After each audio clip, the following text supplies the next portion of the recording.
Hugo Tobar's grandfather was a Colombian cowboy who made a pact with nature more than 100 years ago. Unlike other cowboys who would cut down forests, he would work alongside them. He respected the trees and only cut them down sparingly if he knew they could grow back. He had this pact with the environment, respecting the water sources, the canals, and the savanna. Decades later, his grandchildren are honoring this legacy by turning this cattle ranching farm into an example of forest conservation. El Boral is one of the 310 properties that are part of the CO2 Bioinitiative. Operated by the Colombian Cataruben Foundation, the CO2 Bioinitiative is a REDD+ project, the global framework to protect forests as part of the Paris Agreement. Under the CO2 Bioinitiative, small, medium, and large-size property owners receive carbon credits in exchange for conserving a total of 312,000 hectares of forests.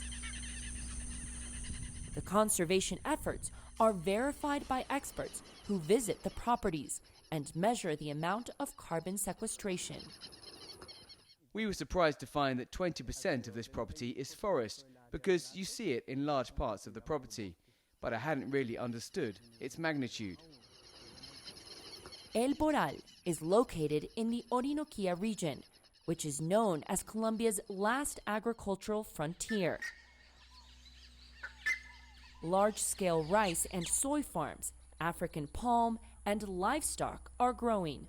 The Humboldt Institute in Colombia says 545,000 hectares of land were converted for agricultural purposes between 2014 and 2020. This area is a lush landscape of mountains, foothills, floodplains, and wetlands. Projects like El Boral are not only helping with forest conservation and wildlife, they provide a glimpse of what makes up this rare tropical savanna, which requires constant monitoring. Then there are all the animals in the forest, the puma, the jaguar, the bear, the birds that migrate.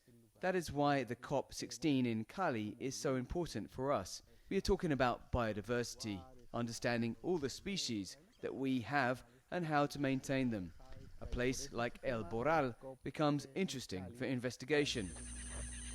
Conservation, cattle ranching, and ecotourism in El Boral have become part of everyday life. The Tobar family is doing its part to preserve it. Michelle Begue, CGTN, Casanare.